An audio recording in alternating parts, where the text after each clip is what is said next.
Ação! Olá, gente, mais uma vez, muito boa noite, sejam bem-vindos. Agora que a gente ajustou o som, já viu onde está na matéria, o que a gente falou na aula passada, eu vou realizar o quê? Compartilhamento de tela. Oi, Ana, boa noite, seja bem-vinda, tá? A professora vai compartilhar a tela com vocês e vocês vão dizer para mim se vocês estão vendo aí o mesmo que eu. Estão vendo aí o mesmo que eu?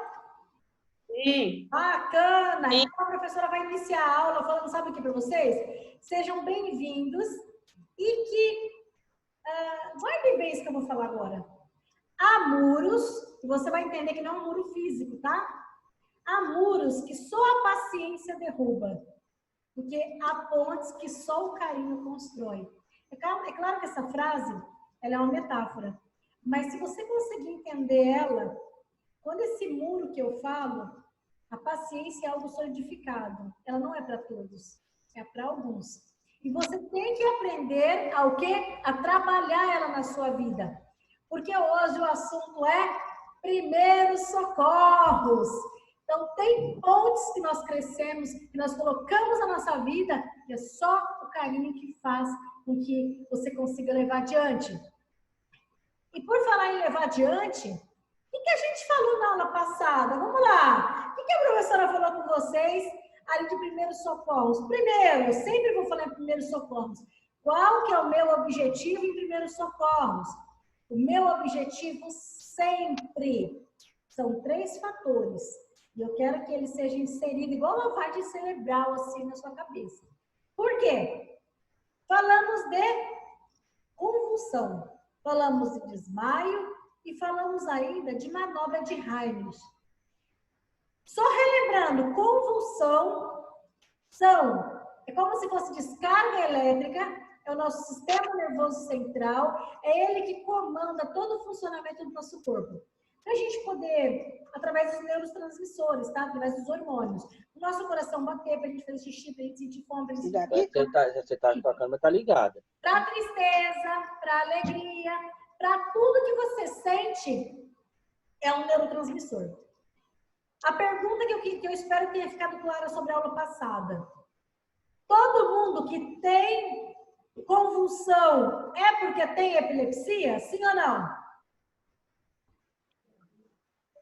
Isso! Convulsão, ela pode ser dada por diversos fatores, desde até uma reação alérgica a um medicamento, bateu a cabeça forte, caiu, uma queda pode dar convulsão, acidente de moto, um tumor na cabeça. Então, assim, uma série de fatores pode dar convulsão. Febre alta, é onde a gente tem que estar preparado para simplesmente lembrar de, na hora de pôr o dedo na boca, não põe objeto, não põe pedaço de pano, se pôr dedo pode ficar sem. Eu não falei que não tem comando? Então, assim, agora, vamos guardar aí, ó. Sobre o desmaio, o que é importante saber? Caiu, bateu a cabeça forte, pode desmaiar. Pode estar com hipoglicemia, o que é isso? Falta de açúcar no sangue. Não é só quem tem diabetes que tem hipoglicemia. Qualquer pessoa pode desmaiar pela falta de se alimentar. Uma notícia dada de uma forma errada pode desmaiar, pode estourar uma veia na cabeça. Ou seja, vários motivos pode dar convulsão e pode dar o quê? O desmaio. Falamos sobre isso na aula passada. Falamos ainda sobre manobra de Heimlich. O que seria essa manobra de Heimlich? É a manobra de desengasgo. Eu ensinei para vocês, lembram? J. Movimento em J. Isso é para desobstrução em adulto. Criança que consegue ficar em pé acima de 2 anos ali, você vai adaptar, você vai ajoelhar atrás dela e fazer o quê? É claro, não com tanta força quanto um adulto, mas você vai fazer uma compressão para que esse alimento, esse objeto, isso saia para fora. Tá sozinho, vai ver que aconteceu alguma coisa, você sabe que você vai falecer. Em pouco tempo você vai desmaiar. Sua última tentativa, você pode tentar uma cadeira, um objeto, em algo que você possa se encostar para estimular o quê? O vômito. Em bebês é diferente a manobra de Heimlich, o desengasgo é diferente.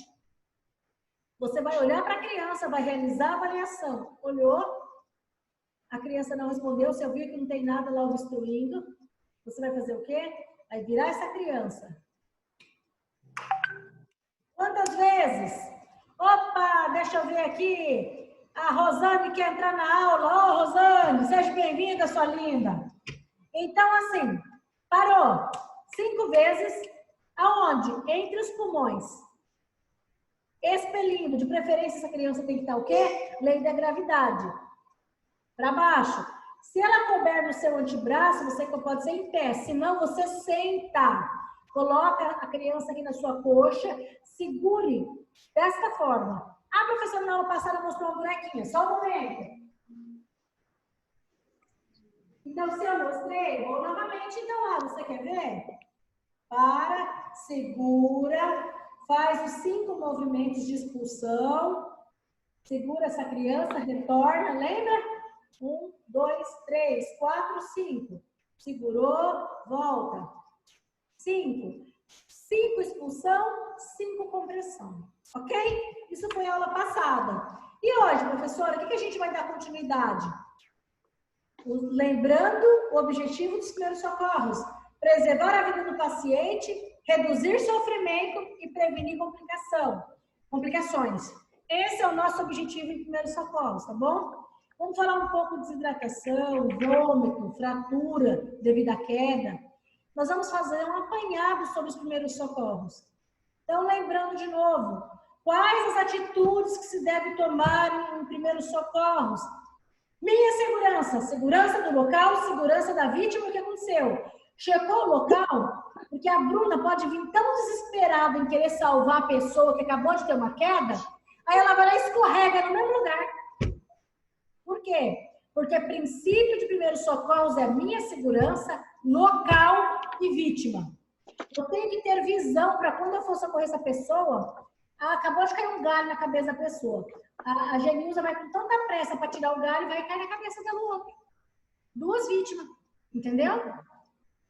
Verifique o estado do paciente, peça ajuda, prestar assistência até que o socorro venha. Professora, você acha que eu vou fazer isso? Aham. Como que você vai fazer isso? Ligando. Você primeiro vai ligar, depois você vai iniciar os primeiros socorros, se você estiver sozinho. Você vai estar fazendo e vai estar aqui. Vai ter alguém te orientando o que você deve fazer, tá bom? Agora, se você estiver com alguém, essa pessoa liga e você faz. Põe no Viva Voz, enfim. Falamos sobre os sinais vitais. E hoje a professora vai falar sobre o quê? Queda. Queda, para que você entenda muito bem, é um dos maiores incidentes que acontece com pessoas idosas. Por quê?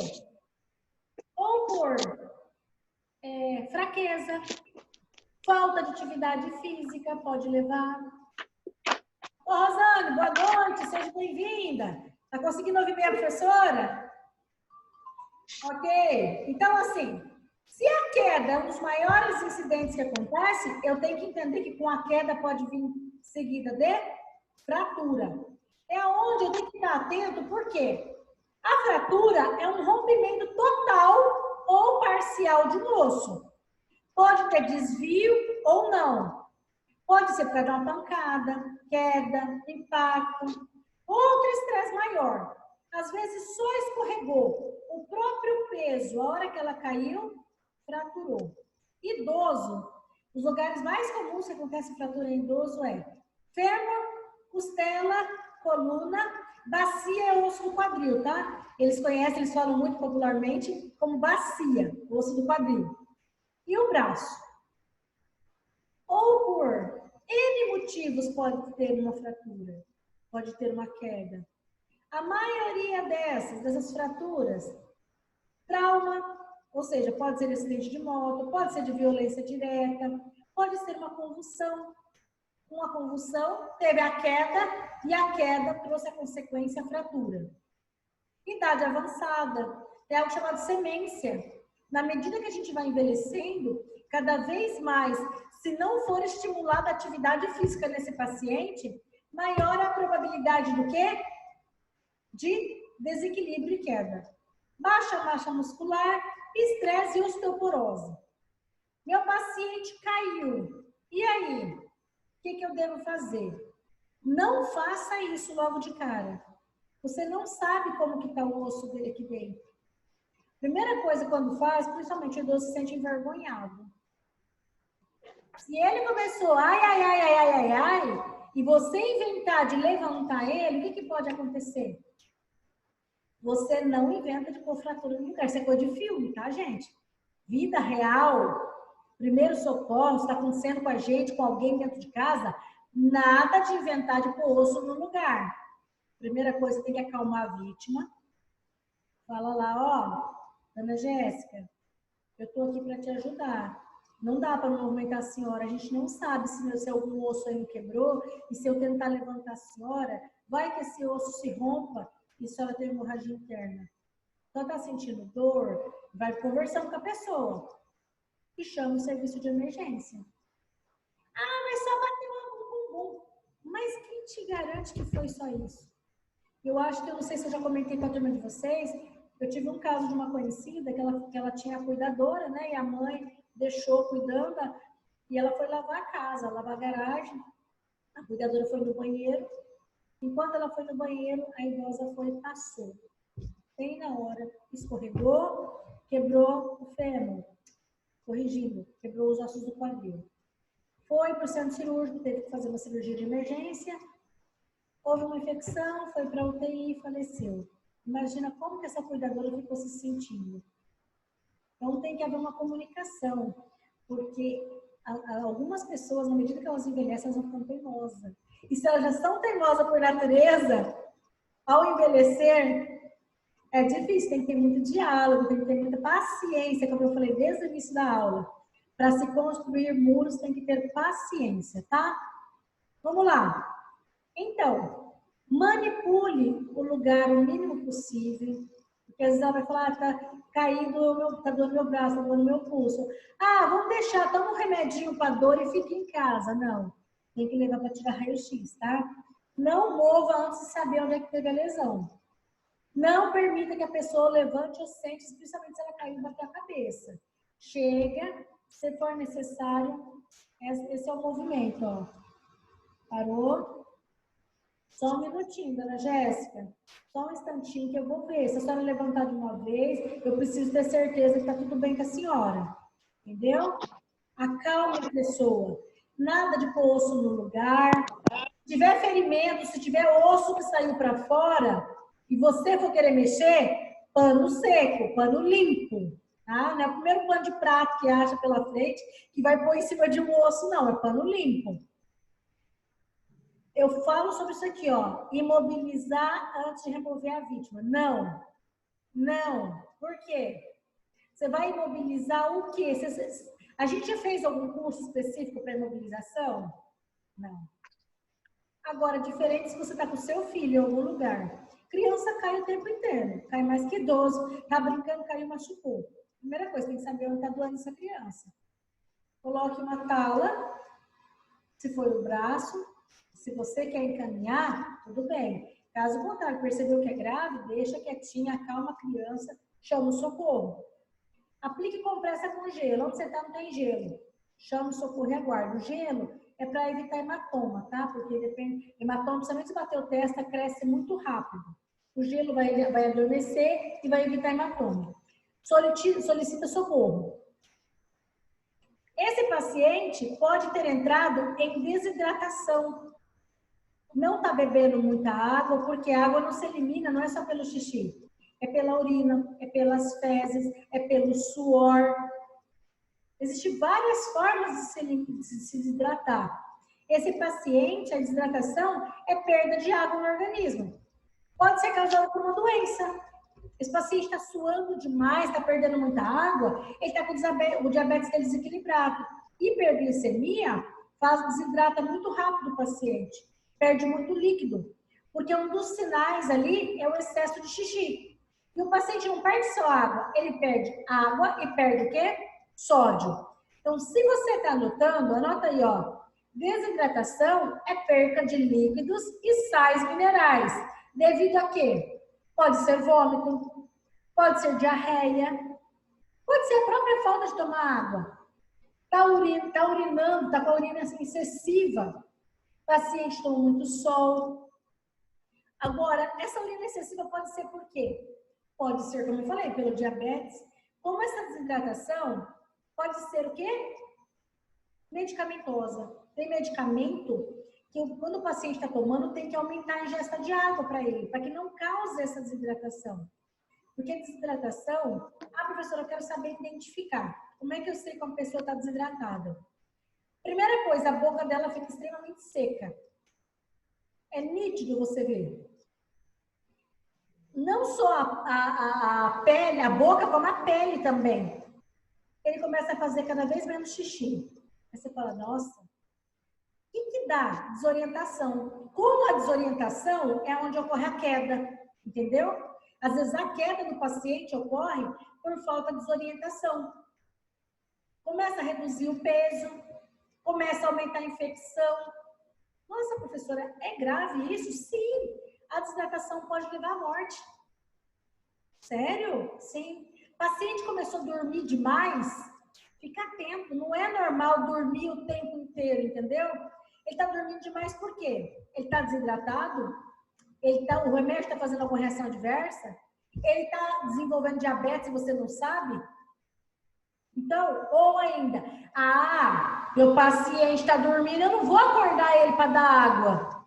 Mas há quantas horas ele está dormindo? Há quantas horas ele está sem comer? A gente tem que lembrar que quando você está cuidando de alguém, percebeu que a pessoa está com o olhinho muito fundo, o tempo inteiro está se sentindo tonta, ela está sentindo muita fraqueza, cansaço excessivo, ela pode estar desidratada. Existe um teste chamado teste de Tugor. O teste de Tugor a gente faz quando o paciente entra no hospital, ele é bem rápido você fazer. Você pega a pele do paciente e faz assim. Quando o paciente está desidratado, observe o que a professora está fazendo. Quando o paciente está desidratado, que você solta a pele dele não volta. Fica do jeito que você fez. Ó, é teste de Tugor, ó. Graças a Deus a professora está bem hidratadinha, ó. Sempre uma aguinha por perto. Então, teste de Tugor, você faz isso e não volta. Você vai ter certeza que o paciente está ok hidratado. E se ele não tiver? Não espere ele sentir sede. Quando a gente sente sede, há 1 hora atrás o nosso rim precisava de água. E aí, vai causando o quê? Dificuldade no funcionamento renal. Bebeu água, oferecer água para o paciente. Está em desidratação, tem casos que só água não resolve, viu? Senão, desidratação, tem certo tipo de desidratação, ela é tão rápida, bebê também. Bebê, criança se hidrata tão rápido. E é difícil depois fazer reidratar. Por quê? Gatorade é uma forma bacana de reidratar o paciente. Água de coco. Outra ainda, o que mais que eu posso fazer por essa criança? A criança não quer beber água. Eu tenho que arrumar alguma forma. Tem, inclusive, até na apostila de vocês aí, o preparo do soro caseiro. 1 colher de sopa de açúcar e 1 colher pequena, aquela de sal, 1 litro de água fervida ou filtrada. Mexeu. Só um detalhe. Eu caio entre nós. Eu não sei se vocês já precisaram tomar soro caseiro. Não é bacana. O gosto é difícil fazer, principalmente a criança tomar.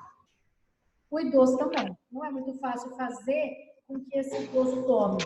Primeiro socorro para desidratação. Vamos tentar hidratar esse paciente rápido.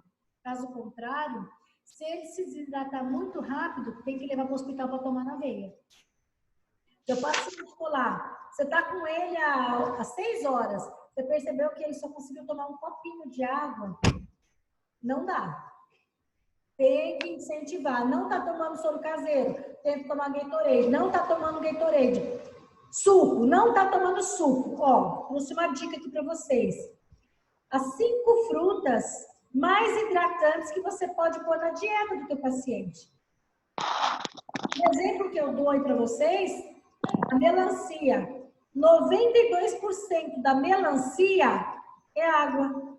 Morango, laranja, melão, pêssego, abacaxi. Algumas dessas frutas aqui, além de ter essa propriedade de hidratar, elas também são diuréticas. Um exemplo, a melancia e o abacaxi, ela é super diurética. E ainda tem os benefícios. Nosso corpo não produz vitamina, correto? As vitaminas nós extraímos através das frutas. Então, pense bem, você vai trazer vários benefícios à sua saúde. Você vai se hidratar, não ter doença e ainda manter seu paciente hidratado. Só que água não substitui, ok? A professora fez chamada. Só que eu vi que algumas pessoas entraram depois. Fique em paz que a professora colocou presença, viu? A Ana entrou depois. Deixa eu ver quem mais. A Rosane. Joia. A professora já fez a chamada, já colocou presença, ok? Aqui. Ok? Então, assim, hidratou o teu paciente, vai evitar também, porque ficar muito tempo sem comer, principalmente se ele tiver diabetes, ele vai ter ânsia de vômito. Se ele já comeu pouco, ele vai começar a expulsar tudo aquilo que está no estômago dele, podendo entrar em desidratação. Ele já não estava bebendo água. Ficou muito tempo sem comer, sem beber água, pode dar ânsia de vômito. Pode ser reação de medicamento. Excesso de vômito em criança e idoso, com certeza. Ah, um dos sintomas da hiperglicemia também pode ser vômito, tá? Quando está muito descompensado, principalmente acima de 500, é vômito em jato. Esses são os piores, porque se desidrata muito rápido, tá? O acamado, se o paciente não tiver em pé e ele começar com muito vômito, um dos primeiros cuidados que você tem que tomar é lateralizar a cabeça dele, para que ele não se engasgue, tá? Porque daí é mais complicado você realizar o desengasgo dele. Percebeu que ele começou a vomitar, ou idoso, ou criança, ou quem seja. Lateralize de lado, deixa a pessoa de ladinho, tá bom? Suspenda a alimentação e líquido, porque não vai adiantar. Tem certo tipo de vômito, quer ver um exemplo? De diabetes. Tem caso de diabetes que não adianta você dar água, ele vai vomitar. Você vai dar suco, ele vai vomitar. Você vai dar fruta, ele vai vomitar. Por quê? Ele está com descompensação metabólica. Ele precisa ir para o hospital tomar na veia. Ok? Guardaram bem? Viu como tem primeiros socorros que não tem muito o que fazer? Percebeu? Não deixa se agravar. Por quê? A diarreia é um exemplo. O que é considerado diarreia? É o aumento de número de vezes que está se perdendo ali. E ao perder esses líquidos, se perde sais minerais. Inclusive, tem algumas pessoas que fazem o quê? Ah, eu quero emagrecer. Vou tomar Salamargo. Salamargo é um tipo de medicamento que a pessoa aumenta aí o número de evacuação. Tem alguns idosos que falam para limpar. Só que quando se perde aqueles líquidos, se perde sais minerais. Entra-se em desidratação muito rápido. Aí tem que observar se essa desidratação está vindo seguido de febre, sangue nas fezes. Por quê? Porque tem que reidratar ele e procurar emergência. Esse paciente seu pode ter ainda um detalhe. Já que ele está ali debilitado, não está enxergando direito, tem sequelas de diabetes, ou por causa do próprio envelhecimento, catarata, esse paciente vai levantar e à noite não tem por hábito de fazer o quê? Olhar dentro do sapato.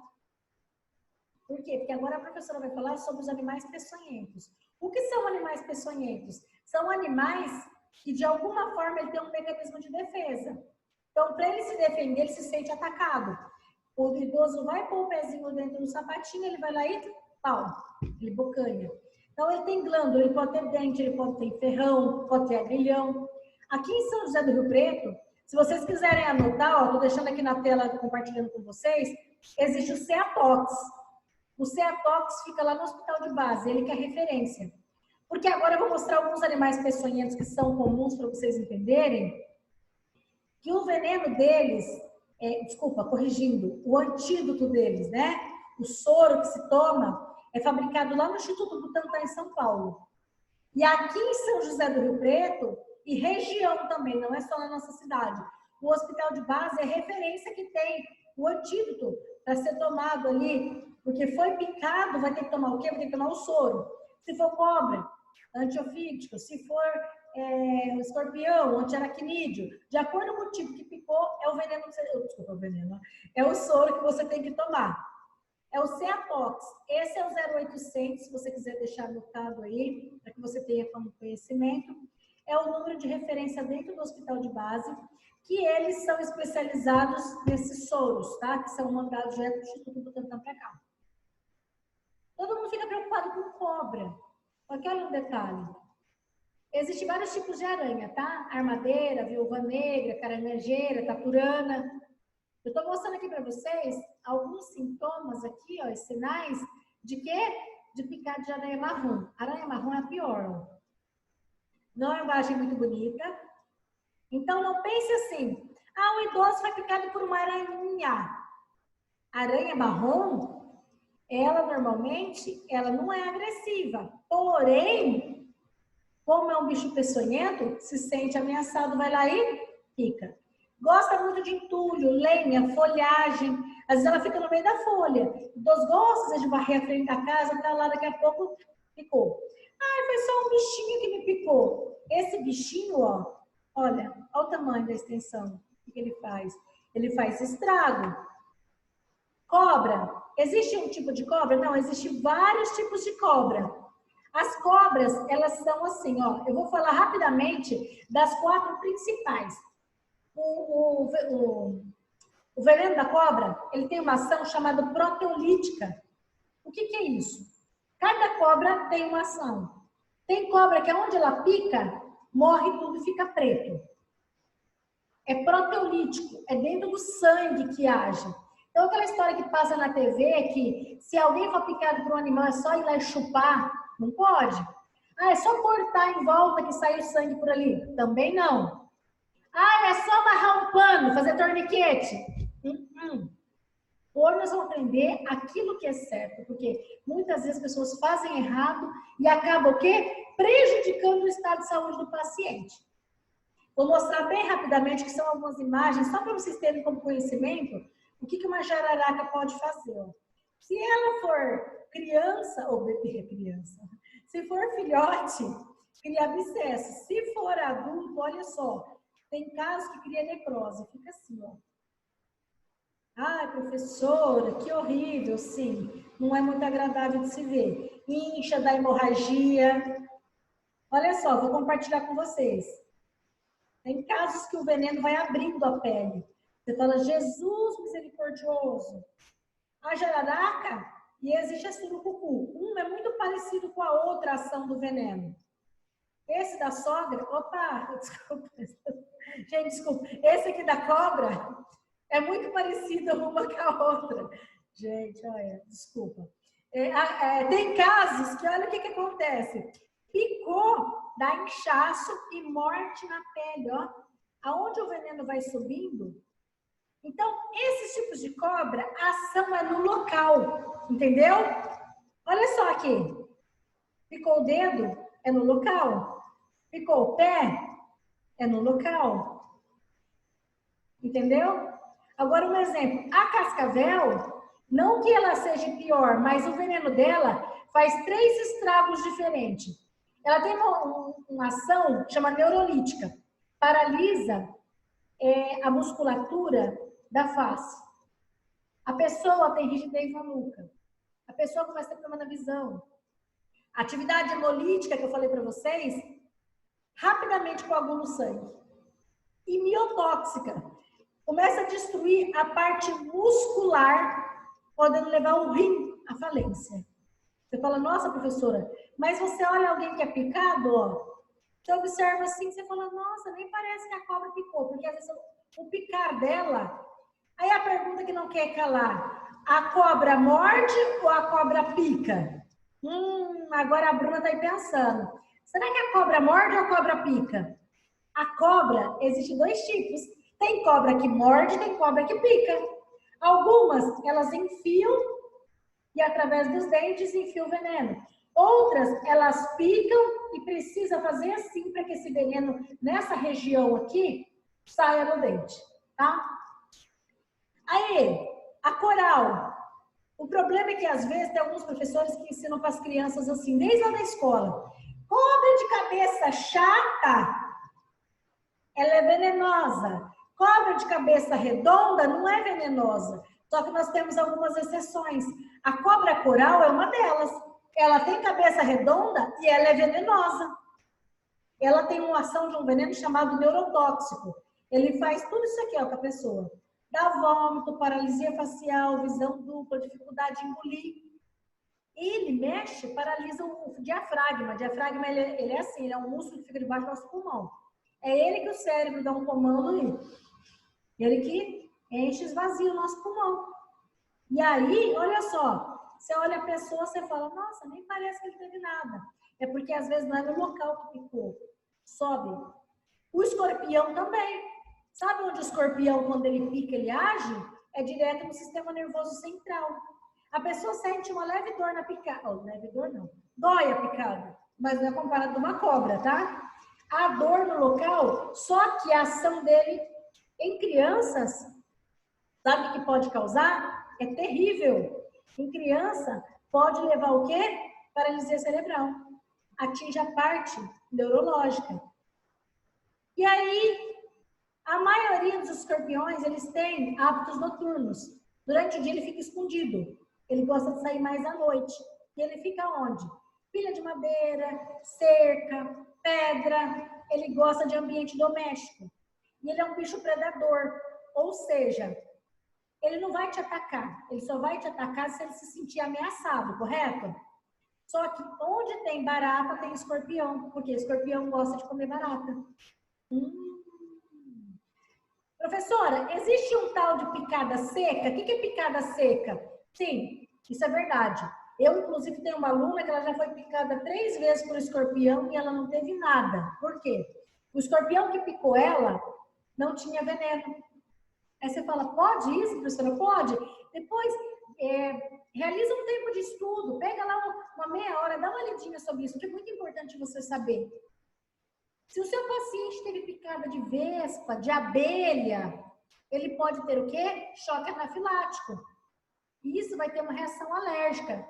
Começa a fechar a garganta. Se o paciente souber, ele vai correr. Hoje a aula não está interessante, ela está muito interessante. Estou vendo que Genilson não está nem piscando.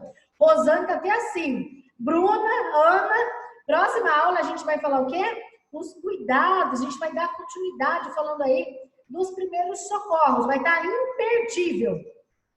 A professora hoje vai encerrar a aula deixando essa frase para vocês. Olha só. Ainda que seu passado tenha marcas, seu futuro está intacto e só depende de suas escolhas de hoje. Estude, se dedique, aprenda e eu aguardo vocês na próxima quinta-feira, nesse mesmo horário, nesse mesmo bate-canal. A gente vai dar continuidade sobre os cuidados. O que fazer em primeiros socorros com picada de animais peçonhentos.